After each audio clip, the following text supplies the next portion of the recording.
అందరికీ నమస్కారం. ఈరోజు ఉదయం సుమారు 9 గంటల ప్రాంతంలో ఒక శుభవార్త వినటం జరిగింది టీవీ ద్వారా. అప్పట్లో జగన్మోహన్ రెడ్డి గారి ప్రభుత్వంలో ఏసీబీ అధికారిగా, ఆ పిదప ఇంటెలిజెన్స్ చీఫ్గా ఎన్నో సాంఘిక కాదు, అనైతిక కార్యక్రమాల్లో జగన్మోహన్ రెడ్డి గారు చూసి రమ్మంటే కాల్చొచ్చిన వ్యక్తిగా సార్థక నామధేయులు ఈయన చాలా పనులు చేశారు. అందులో ఒకటి ముందుగా నాది, ఆ తర్వాత కొన్ని సంవత్సరాల తర్వాత జైత్వాని యాక్ట్రెస్, హిందీ యాక్ట్రెస్. ఆ కేసులో ఆ కేసుని సిఐడి విచారిస్తున్నట్టుగా ఉంది. అలాగే ప్యారలల్గా నా కేసులో నన్ను అక్రమంగా అరెస్ట్ చేసి, సరే అక్రమమా సక్రమమా అరెస్ట్ అనేది సరే వాడి ఆర్గ్యుమెంట్ వాడికి ఉండొచ్చు, కానీ ఒక నోటీస్ ఇవ్వకుండా, ఏమీ లేకుండా, ఇక్కడ హాస్పిటల్లో డాక్టర్కి చూపెట్టకుండా, అక్కడికి వెళ్ళిన తర్వాత కూడా హాస్పిటల్కి తీసుకెళ్లకుండా, ఆ రోజు రాత్రి ఘోరంగా చిత్రవద చేసి, అందులో A1గా ఇప్పుడు పివి సునీల్ కుమార్ ఉన్నాడు, A2గా రామాంజనేయులు ఉన్నాడు, సీతారామాంజనేయులు బేసిక్గా వ్యూహకర్త. అతను వ్యూహరచనలో ఘనాపాటి అని అందరూ అంటారు. పివి సునీల్ కుమార్ కూడా యాదవ పనులు చేయటంలో ఎప్పుడూ ముందుంటాడు.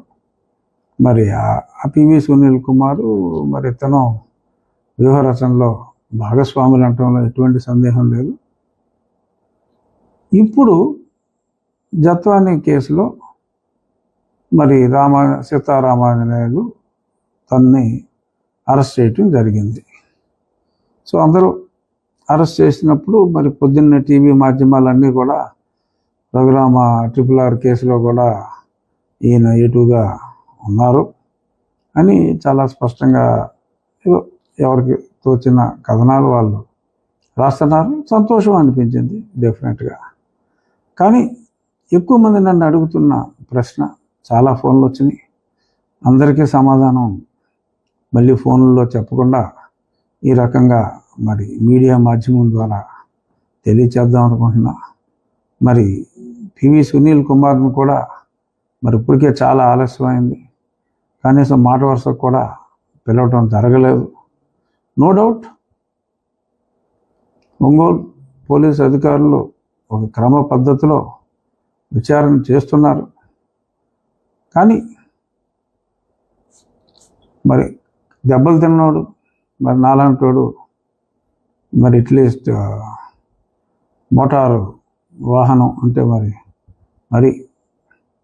హై ఎండ్ BMWలు, బెంజ్ కార్లలో కాకపోయినా అట్లీస్ట్ మారుతి 800 వేగం అన్నా సరే ఊహించుకోవటంలో తప్పులేదు. కాకపోతే నడక రోడ్డు రోలర్ లాగా నడుస్తుంది వేగం. సరే రోడ్డు రోలర్ లాగా నడిచినా అది వేగం తక్కువైనా దాని బరువు గట్టిగా ఉంటుంది. ఒకసారి తొక్కిందంటే చాలా గట్టిగా తొక్కుతుంది అని పాజిటివ్గా తీసుకునే వ్యక్తిని నేను. కానీ ఆలస్యం అవుతుంది, సంవత్సరం అయింది. ఆ సునీల్ నాయక్ అని ఉన్నాడు, అసలు దొంగ. అతడు సరే అప్పుడు బీహార్ పోయాడు కదా, సరే వీళ్ళు దొరుకుతారు, వీళ్ళే చెప్తారని అనుకున్నాం. ఇప్పుడు ఆ సునీల్ నాయక్కి నోటీస్ ఇస్తే, ఎందుకంటే అప్పుడు స్పాట్లో ఆ పక్కగదిలో ఉన్నాడు, చాలామంది స్టేట్మెంట్స్ ఇచ్చారు. ఈ సునీల్ నాయక్ అన్నవాడికి చెప్తే వాడు వినలేదు, పొరాను వాతలు పో అని చెప్పి పంపించాడు. సాలిడ్గా అతడు కంప్లైంట్, నా మీద సువోమోటో కంప్లైంట్ ఇచ్చింది ఆ సునీల్ నాయక్. ఆ సంతకం పెట్టింది ఆడు. ఆ రోజు జైల్లో తిరుగుతున్నాడు, ఈ జైలు నుంచి ఆ జైలుకి బోరు కట్టాడు.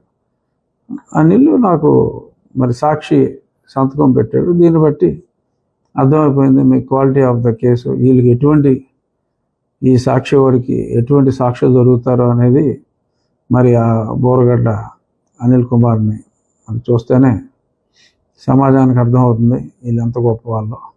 ఆ సునీల్ నాయక్ అన్నవాడికి ఎక్స్టెన్షన్ ఇస్తా అన్నారు, ఏమన్నారు వీళ్ళు చెప్పిన ఏదో పనులన్నీ అటు చేసాడు. వాడు రానంటున్నాడు ఇప్పుడు బీహార్ నుంచి.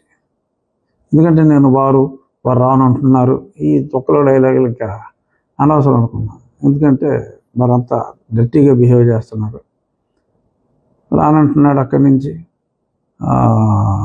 నేను రావక్కర్లేదు, కావాలంటే మీరే రండి అంటున్నా అంట. మరి వీళ్ళు వెళ్ళాలి.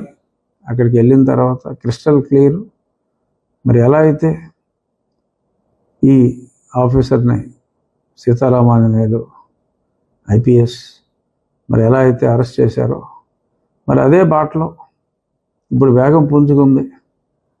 సో వేగం పుంజుకుంది కాబట్టి ఇదే వేగంతో మరి మా కేసు కూడా, ఎందుకంటే నేను బాధితుడిని, నన్ను చెతకు కొట్టారు, నా పరిస్థితి అందరూ కళ్ళారా చూశారు. ఎందరో నాయకులు ఎన్నో సమావేశాల్లో చెప్పారు. మిలిటరీ హాస్పిటల్ రిపోర్ట్లు ఉన్నాయి. అయినప్పటికీ మరి ఇంకా చేశారు. ఇద్దరిని అరెస్ట్ చేశారు. సరే వాళ్ళు బయటికి వెళ్ళిపోయారు. 90 రోజుల దగ్గర పడింది. సరే ఈవిడేమో దొరకలేదు. ఒక మహిళ అయినా సరే మరి ఆవిడ బలే తప్పించుకుంది. సుప్రీంకోర్టులో టెంపరీగా ప్రొటెక్షన్ దొరికింది. రేపు 24వ తారీఖు అంటే ఎల్లుండు మళ్ళీ విచారణకు వస్తుంది. మరి విచారణలో మరి ప్రొటెక్షన్ వస్తే ఆవిడకి మెమరీ రాదు. ప్రొటెక్షన్ ఒకరోజు ఆపినా మరి ఆవిడకి తప్పకుండా అన్నీ గుర్తొచ్చేస్తాయి. అందులో ఎటువంటి సందేహం లేదు.